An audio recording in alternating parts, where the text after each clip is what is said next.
On this night of atonement, when we bare our souls to God and to the community, I have a confession to make.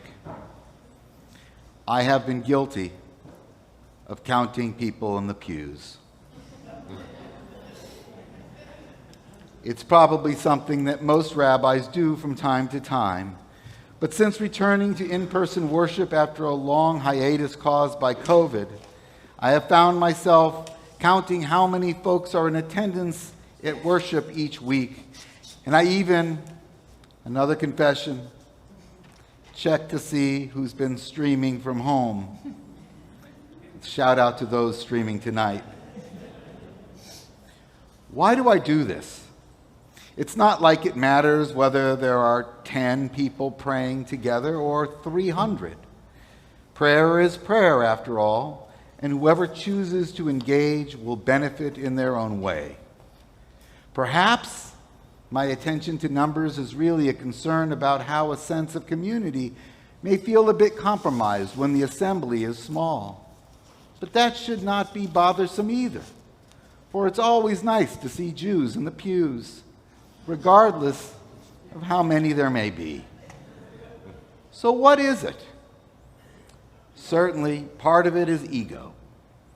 I desire to be heard, to be remembered, to be admired, to have my name associated with the ability and the capacity to engage large numbers of people. There is also the desire to share ideas that generate discussion about messages that I have spent time developing. It's also nice to know that folks may be hearing and considering some of the comments in my sermons. I know I am not alone here. Most clergy like to be heard. In fact, I would argue that most of us, regardless of our professions, tend to measure the impact that we have on the world in terms of numbers. It's just how we are, and this is not something that's necessarily bad. A desire to reach numbers of clients, consumers, and audiences drives many of us to increase our productivity. It can motivate us to be better, and it can broaden our strategies to reach and touch and influence more people. But it can often skew our values concerning our impact on the world. For our legacies are not just about numbers. They can be developed in many ways. And though it may not always feel like it, the impact of our lives may be just as powerful to an audience of one as it is to an audience of hundreds. One afternoon, Shmuley asked his father, "How much money do you make per hour?" "It's none of your business," his father said, "what I make." And he was slightly irritated in his tone. But Shmuley kept at it. He kept asking in different ways until his father finally gave in and said, "Shmuley, okay, I make $50 an hour." And then Shmuley had the audacity to ask his father for $25. Shmuley's father said, "No, I'm not going to give you $25. But after that odd exchange, as the day went on, his father started to think about the conversation that had taken place a little bit earlier. After all, Shmuley had never really asked him in the past for any money or had any curiosity about how much he made. So when he returned home from work, he went upstairs and went to Shmuley and said, "Maybe I spoke too soon. Here is $25 that you asked for earlier today." Shmuley readily got up, but first he went to his drawer and he took out $25 of his own. He took the $25 from his father. He put them together. He handed them over to his father and said, "Dad, can I please buy 1 hour of your time?" This story is a little sad. It reminds us that we need to be careful not to let our busy lives get in the way of spending time with those who need us most. But it also serves to remind us of the fact that when it comes to our legacies, what we leave behind in this world, Some of our most valuable moments emerge from the time that we spend with people one-on-one. While it may feel good to inspire, serve, and address large audiences, as we often enjoy in our occupations, and while it may give us a sense of accomplishment to have fans and a following, some of the most profound legacies are established with our smallest audiences. In such moments, it is the bigness of the little deed that shapes the way people remember our character. It is one of those on our small acts of kindness, or our small acts of courage, or taking care of those around us, that people admire and remember and hold dear when they think about our names. No one wants to be forgotten. We all want to be remembered. We all want to be associated with something good in this world.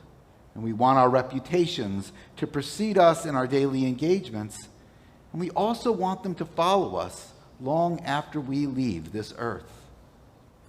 Throughout our lives, we hope and pray that the people that we meet will be inspired by our work, encouraged by our teachings, motivated by our leadership, influenced by the nature of our character.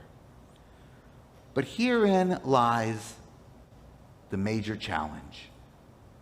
For while we can indeed control how we treat others day to day, and we can dictate how we use our time to generate our accomplishments and our reputations, we cannot control how our stories will be told and retold in the generations that follow us. A few years ago, we added a really lovely piece of music to our Yom Kippur liturgy during the day.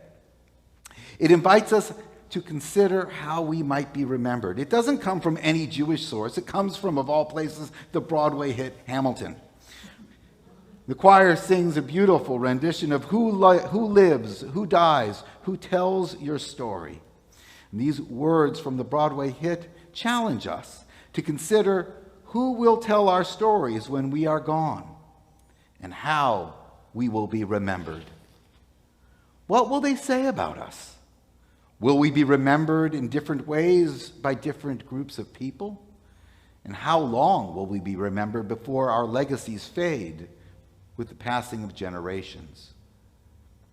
There is a Russian proverb that states, "You live as long as you are remembered." During the High Holy Days in general, and Yom Kippur in particular, this Russian proverb is echoed in many of our prayers and rituals. Our liturgy is filled with imagery that directs the heart and the mind to the hope that when our days have come and gone, we might be remembered for good, and that the imprint of our existence will have lasting value beyond the grave. We pray to be inscribed for good in the book of life. And we hold in our hearts an additional prayer, and that is that the chapters of our lives will be remembered in positive ways long after the books of our lives have been concluded. And yet, there is a challenge with our prayers and aspirations during this season. For while the human desire to remember and be remembered may indeed be strong, the human capacity to actually remember is a rather short-lived endeavor. Think about it for a moment. We may be able to remember a couple of generations of the relationships that we have. But beyond about 2 generations, maybe 3, memories of those who came before us begin to get a little bit murky. When we think about our parents, our minds are filled with vivid memories. We can likely provide a full explanation of who they were, what their passions were, what their hobbies were, what they liked to do in their spare time, how they were as parents, how they were as spouses. Their lives make a significant imprint on who we are. And what about our grandparents? When we consider the impact of them on our lives, we may be moved by their love and the essence of their characters. We may know quite a bit about their biography. We may know that they're great cooks and they love to give us gifts. They touch our lives with their love, and they touch our hearts with their blessings. But when we start to move into our memories of great-grandparents, details in connection to their lives and their passions begin to ebb a bit. We may be blessed to have known them, but it's likely that we did not know them well. And when we move just one more generation, just 4 generations back to our great-great-grandparents, our memories are relegated usually to photographs and videos and stories that are told by our patriarchs and matriarchs in our families. The truth is, when it goes beyond our parents and grandparents, our ancestors become somewhat two-dimensional. And so, when we revisit that old Russian proverb, "You live as long as you are remembered," we see that the challenge of leaving a lasting legacy is a difficult task. Because in 4 generations or so, memories of who we were and what we stood for inevitably fade. This is why we often erect memorials and monuments in our names. Some of us do this through philanthropic gifts, which continue to bless the world and our communities through endowments and buildings and programs. Others try to leave legacies through their life's work, the culmination of research, of inventions, and other contributions to the world, of pieces of art and literature that shape the future generations of thought, or policies generated by a lifetime of leadership. Each of these endeavors help us to ensure that our contributions, our character, and our work will endure beyond our years. And yet, while they may delay the fading of how we are remembered, there is nothing that we can build or create which will ultimately prevent it. Think about some of the most famous people in history. If we were reaching into our pockets right now, we pull out a $10 bill, there, something that we do all the time, we would see the face of Alexander Hamilton, someone who we likely would have forgotten most of his story were it not to have been revived in that Broadway hit, Hamilton.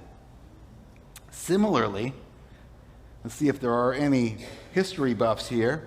What do Martin Van Buren, John Tyler, and Chester Arthur have in common? Anybody know? Oh, very good. The number 8, 10, and 21st presidents of the United States, but most of us probably didn't remember that. And ask any teenager about Walter Cronkite, or who was Grace Kelly, or Janis Joplin, or even the Beastie Boys, and begin to feel very old. All of the characters I have mentioned left lasting legacies through their contributions in leadership, entertainment, and ingenuity. These are some of the most famous people of their day. The truth is that fame, wealth, scholarship, art, philanthropy, and invention may have delayed the fading of our memories of them. But in the end, no one's legacy is written in stone, not even if you are buried under a pyramid. So, even if building pyramids cannot keep our memories alive, what can? How do we begin to ensure that our legacies will endure?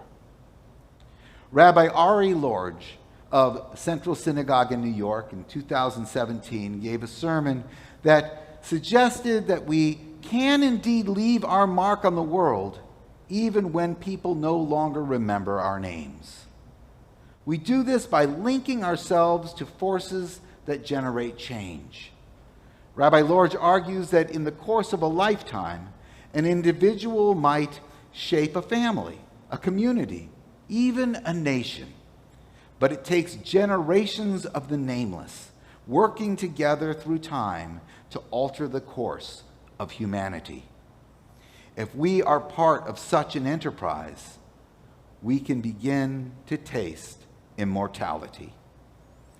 In Judaism, this taste of immortality, this eternal, invisible, communal legacy is our heritage and our faith. Linking ourselves to the eternal God through the Torah and its commandments is and always has been our response to the finite nature of our lives. Linking ourselves to God is the essence of atonement. And by cleaving to God, we join countless generations that precede us in an ongoing quest for goodness, justice, mercy, and truth. This intergenerational process creates a lasting legacy which links who we are and how we live today with the pursuits of thousands of people who came before us and countless generations that will follow. This invisible legacy spans the generations, is linked to the eternal covenant that is committed to building a world that is healthy and whole, committed to nurturing the human capacity to see and embrace a spark of divinity in all people, even if they act differently, look differently, believe differently than we do. It is committed to working toward the realization of a world where everyone's basic needs are met, where hunger, homelessness, and preventable disease are eradicated. It is committed to loving our neighbors as we love ourselves and expanding our trust and understanding of each other in a world that is often fearful and suspicious. These are the legacies of our faith. These collective endeavors constitute our covenant and serve as an eternal blueprint that is passed and practiced from generation to generation as we commit ourselves to the pursuit of a better, kinder, and more just world. In every generation, we know we are not able to complete the mission of this eternal covenant, but we hold the steadfast belief that if we do our best, perhaps over the course of time, our covenant will indeed be fully realized. Countless generations have lived and died, toiling for that goal. We do not know their names, but they live on because they have linked themselves to this shared vision of what the world can and should become, just as we do today. Kol Nidre is an annual call to commit and recommit ourselves to this eternal covenant. Atonement calls us to become one with God, one with our community, and one with the never-ending task of making this world a better place. As we listen to the holy strains of this ancient call on the cello, let us imagine ways that we can link our names to this eternal, invisible legacy in the year ahead. At the dawn of this year 5783, may our gaze not be limited to our own lifetime as we seek to build upon the hopes and dreams that preceded us and will long outlast us. Ken Yehi Ratzon, may it be so.